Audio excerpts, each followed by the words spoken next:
नमस्कार दोस्तों। भगवान श्री कृष्ण जैसी दिव्य संतान कौन नहीं पाना चाहता। गर्भावस्था के दौरान माता को रोज गर्भ स्तुति को सुनना चाहिए। इस गर्भ स्तुति को सुनने से शिशु में दिव्य गुण उतरते हैं।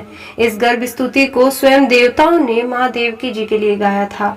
इसे सुनने से भगवान माता और शिशु दोनों की रक्षा करते हैं और आपको मनचाही संतान प्रदान करते हैं।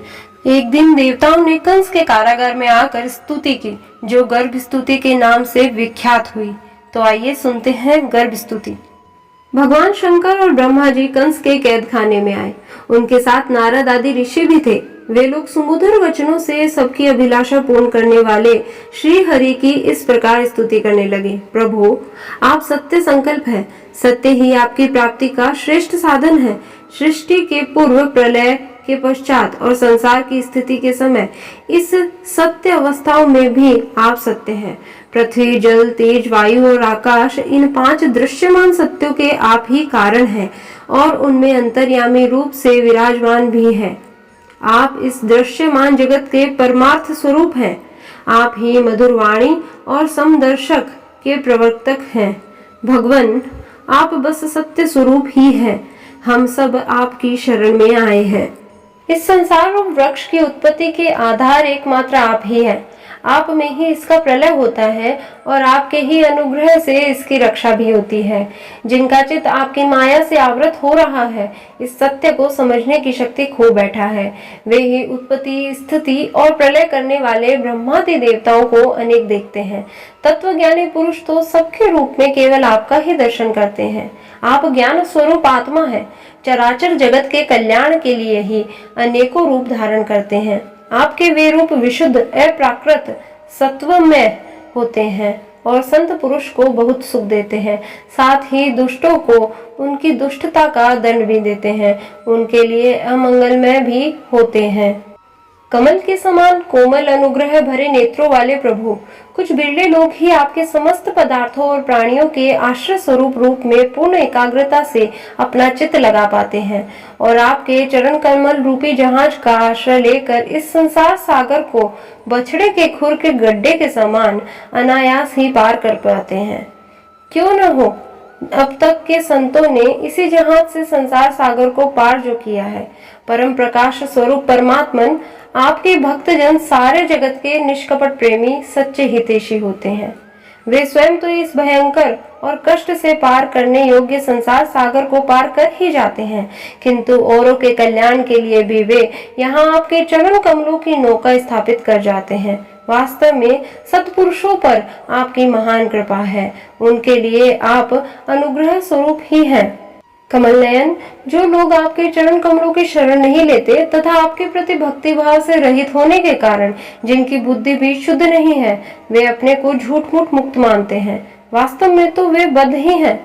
वे यदि बड़ी तपस्या और साधना का कष्ट उठाकर किसी प्रकार ऊंचे से ऊंचे पद पर भी पहुंच जाएं, तो भी वहां से नीचे गिर जाते हैं। परंतु भगवान, जो आपके अपने निज जन हैं, जिन्होंने आपके चरणों में अपनी सच्ची प्रीति जोड़ रखी है, वे कभी उन ज्ञानाभिमानियों की भांति अपने साधन मार्ग से गिरते नहीं। प्रभु, वे बड़े बड़े विघ्न डालने वालों की सेना के सरदारों के सर पर पैर रखकर निर्भय विचरते हैं। कोई भी विघ्न उनके मार्ग में रुकावट नहीं डाल सकते, क्योंकि उनके रक्षक आप जो हैं।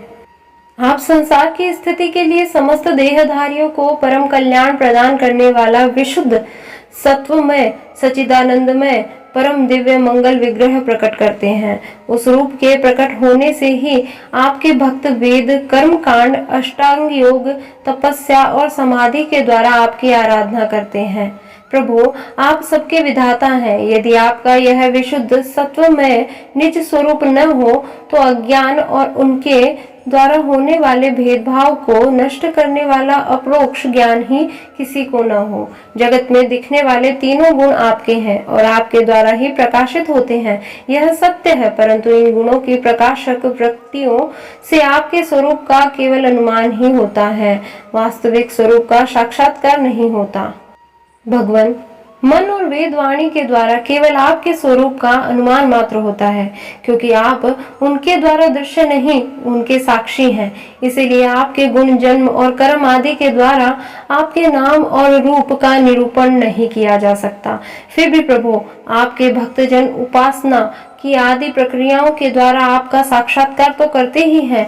जो पुरुष आपके मंगलमय नामों और रूपों का श्रवण, कीर्तन, स्मरण और ध्यान करता है और आपके चरण कमलों की सेवा में ही अपना चित्त लगाए रखता है, उसे फिर जन्म मृत्यु रूप संसार के चक्र में नहीं आना पड़ता है।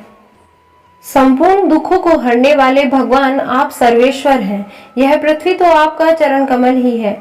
आपके अवतार से इसका भार दूर हो गया। धन्य है प्रभु, हमारे लिए यह बड़े सौभाग्य की बात है कि हम लोग आपके सुंदर सुंदर चिन्हों से युक्त चरण कमलों के द्वारा विभूषित पृथ्वी को देखेंगे और स्वर्ग लोक को भी आपकी कृपा से कृतार्थ देखेंगे। प्रभु, आप अजन्मा हैं। यदि आपके जन्म के कारण के संबंध में हम कोई तर्क न करें तो यही कह सकते हैं कि यह आपका लीला विनोद है। ऐसा कहने का कारण यह है कि आप तो द्वैत के लेश से रहित सर्वाधिष्ठान स्वरूप हैं और इस जगत की उत्पत्ति, स्थिति तथा प्रलय अज्ञान के द्वारा आप में आरोपित है।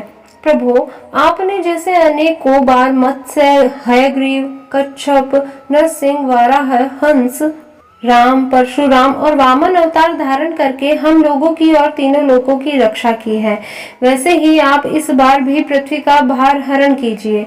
यदुनंदन, हम आपके चरणों में वंदना करते हैं।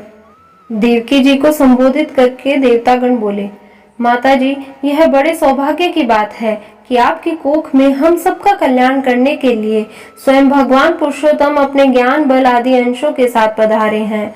अब आप कंस से तनिक भी मत डरिए, अब तो वह कुछ ही दिनों का मेहमान है। आपका पुत्र यदुवंश की रक्षा करेगा।